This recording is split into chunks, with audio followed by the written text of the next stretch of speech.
Tim sepak bola All-Star Kalimantan Selatan menasbihkan diri sebagai juara gelaran festival sepak bola legenda usia 45 tahun. Pada laga final yang digelar di lapangan SKB Mula Warman, Banjarmasin, Kamis sore. Tim yang di-RCTI Ridwan Sirait tersebut berhasil mengalahkan Barito Putra Legend dengan skor 2-0. Dua gol kemenangan tim All-Star Kalsel dicetak oleh M. Ardiansyah pada babak pertama, serta satu gol tambahan melalui sundulan Mansur di babak kedua. Ya Allah, untuk tahun ke depan nanti kita abarkan lagi. Kita selesai tidak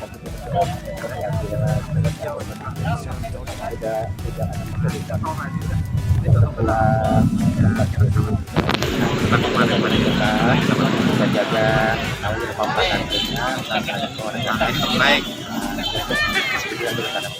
Keberhasilan tim All-Star Kalsel menjuarai turnamen tersebut kian terasa manis. Salah satu penggawa mereka atas nama Mansur dinobatkan sebagai pemain terbaik turnamen sekaligus top skor dengan raihan 9 gol.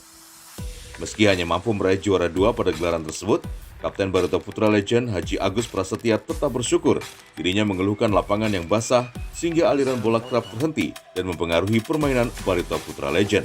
Insya Allah, karena ini lapangan basah, oper-oper saya saja bisa berapa kali terhenti kena air. Jadi mungkin ini juga salah satu faktor, dan gol dari kita itu golnya memang gol sulit.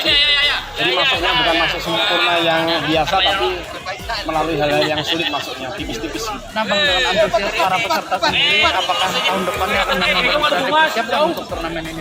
Insya Allah, apalagi kita tanpa Aznur, juga kita harus sebagai Barito Legend ini kita harus selalu bersilaturahmi dengan masyarakat, dan kita berlatih, dan nantinya kita pasti akan persiapkan.